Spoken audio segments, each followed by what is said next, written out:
We have a change of scenery today. I am here in Florida on a very unique, special trip. So I came to Florida. I live in Austin. I flew over here for a client onboarding experience. For anyone who doesn't know, I am a full-time crypto investor and educator, and I specifically help conscious women into crypto and understand it less through the lens of finance. Like, yes, we can talk finance, but more through the lens of energy and the change and the movement and how to be all of that. These projects, and also how we can use our emotions and intuition as superpowers as investors. And so anyways, I'm here in Florida and just like super overjoyed with the experience that I had with my client. And I bring this up because one of the big things that I have been really calling into the crypto space is to make this more about the humanness and more about connection. I'm like, crypto is not code. It's not just computers. It's about bringing people together. And also for people to be able to share their stories, specifically their stories around money. Because we all have a relationship to money. We all have stories around money. We all have wounds. We all have things that were passed down from like lineage from our parents of how they spoke about money, or they spoke about wealthy people, or they spoke about possibilities and opportunities and what was available for you. And so I find the more that we get to talk about these experiences and we get to talk about the future human who we want to become and put ourselves into environments that are like more expansive, that allow us to dream more, that allow us to connect more, that allow us to feel more seen. The more environments like that we get to step into, the more that we get to rewrite these realities. And then we get to actually come to crypto and come to investing and come to finance with a more open mind, a more open heart, more open energy. Because I think you guys all know, I mean, maybe you're a one-off, but I personally am someone who has come to finance and crypto very emotionally.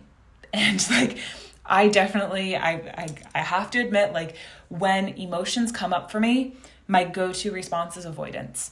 And I've had to really actively rewire that for myself to set myself free and to take action in ways that I didn't necessarily always want to. But if I wanted to make gains, or if I wanted to like set myself free from like tax stories, like I had to take actions, I had to ask for help.